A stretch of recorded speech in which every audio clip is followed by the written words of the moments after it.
The call came on a Tuesday, the kind of ordinary afternoon Nate Whitfield had stopped trusting years ago. A records clerk from a state prison 300 miles away said a name he hadn't heard out loud in 18 years. Caleb. His brother was alive. His brother was in a cage. Nobody could explain why. Nate had built his whole life around one unanswered question. He became a detective because it gave him a badge and a reason to keep looking, long after everyone else had quietly stopped. His mother used to leave the porch light burning every night until the bulb blew out for the last time and she never replaced it. His father died first, heart giving out at a kitchen table covered in flyers with Caleb's 12-year-old face on them, a face that would be 40 now if the world had let him grow up normal. Nate kept a photo in his wallet, soft at the corners from years of handling. He told himself it was for the case file. It was never for the case file. The clerk's voice on the phone had been careful, the way people get when they know they're handing someone a grenade with the pin already pulled. Caleb Whitfield had been booked into a correctional facility under circumstances the system apparently couldn't account for. No clear sentencing record, no trial transcript anyone could locate quickly, an intake date that placed him there less than a year after he vanished from his own front yard. 18 years. A boy who disappeared at 14 had spent nearly his entire adult life inside a place that shouldn't have had a reason to hold him. When Nate asked how that was possible, the silence on the line answered before the clerk did. Someone, somewhere, had either made a catastrophic mistake or buried one on purpose. Nate didn't know which possibility scared him more. His hand was steady on the wheel driving to the county building to request the paperwork, but his coffee sat untouched in the cup holder, going cold, the same way it always did on the anniversary of Caleb's disappearance.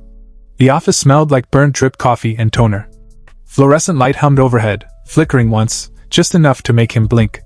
Someone had left a fan running in the corner though no one seemed to remember turning it on, and the papers on the front desk trembled faintly under it. He signed his name on the visitor request form and his pen hovered a half-second too long over the date line, like some part of him still expected today to be a day he'd wake up from. The drive to the facility took 4 hours. He spent the first 2 rehearsing what he'd say.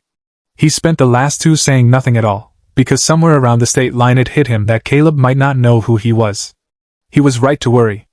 When the guard led a thin, silver-haired stranger into the visitation room, a man who flinched at the sound of the door and would not meet anyone's eyes, Nate stood so fast his chair scraped the floor.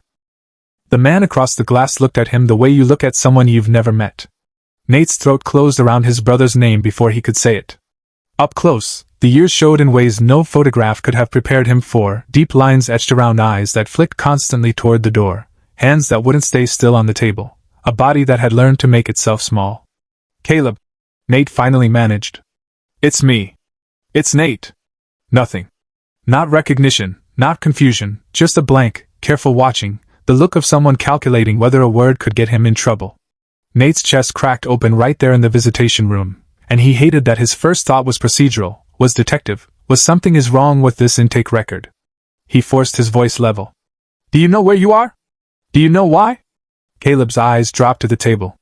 I don't ask why anymore, he said, so quiet Nate almost missed it. Asking why is how you lose privileges.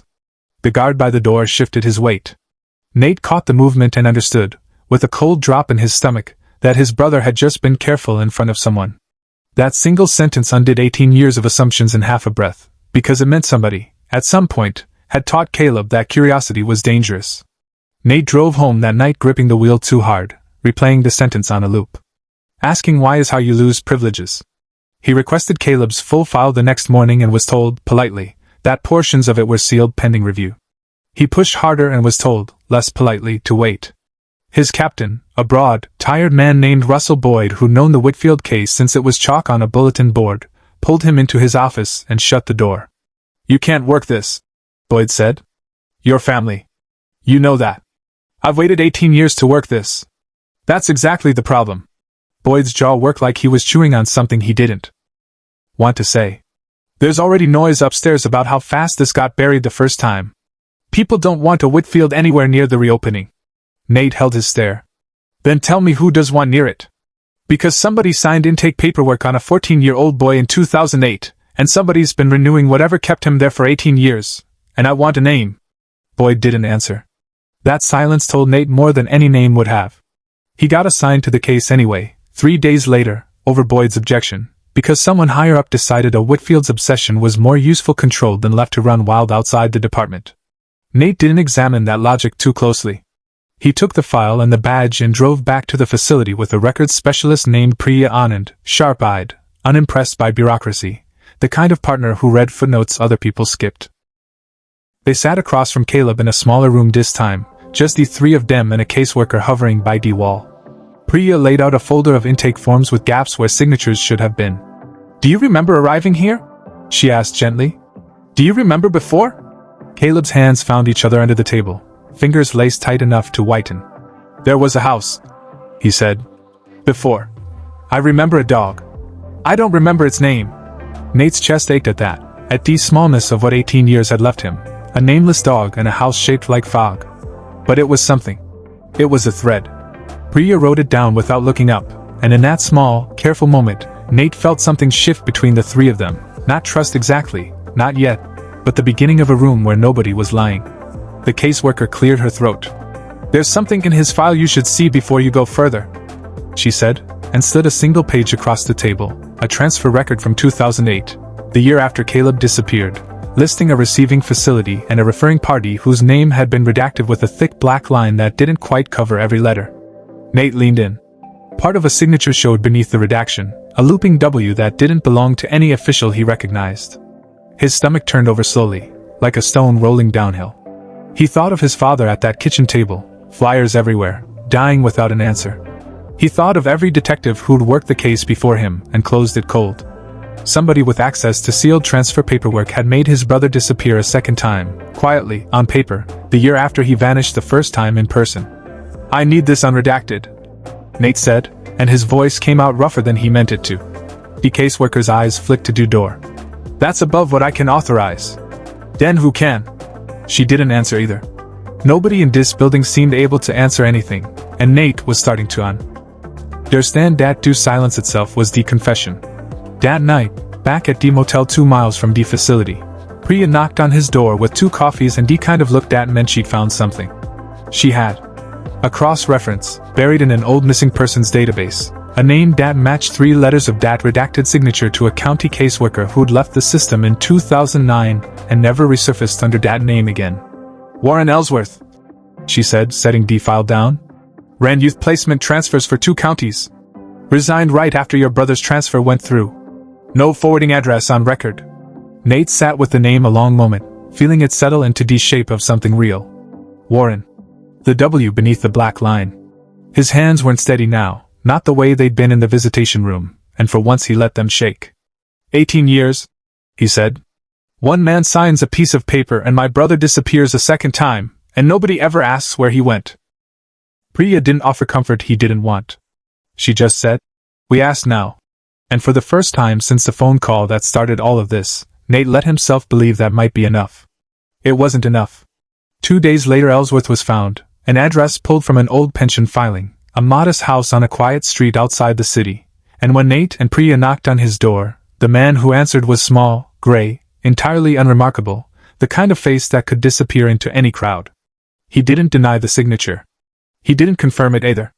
He said, calm as anything, that he'd transferred a great many children through the system that year and couldn't be expected to remember one boy among hundreds. Nate's control snapped thin. His name was Caleb Whitfield. He was 14. He's been locked away for 18 years because of paperwork you signed. Ellsworth's expression didn't change, but something behind his eyes did, a flicker, fast and gone, the look of a man doing arithmetic on how much trouble he was actually in. I signed what I was told to sign, he said finally. There were people above me who wanted that boy somewhere quiet. I never asked why. Asking why wasn't my job. The words landed like a physical blow. It was the same sentence, nearly word for word, that Caleb himself had said in that first visitation room. Nate realized, with a sickening drop, that the system hadn't just hidden his brother. It had trained everyone who touched him to stop asking questions, all the way up the chain, and somewhere above Warren Ellsworth there was still someone whose name nobody would say. Nate stood on Ellsworth's porch a long time after the door shut, not moving, the streetlight above him buzzing faintly the way the fluorescent bulb had in the county office days before. Priya waited by the car, giving him room. He thought about his mother's porch light, burning for years until it finally gave out. He thought about his father dying at that kitchen table, without ever hearing a name like Ellsworth's. He thought about Caleb's hands, laced together too tight, and the nameless dog, and the sentence he'd learned to survive on. He could walk away here.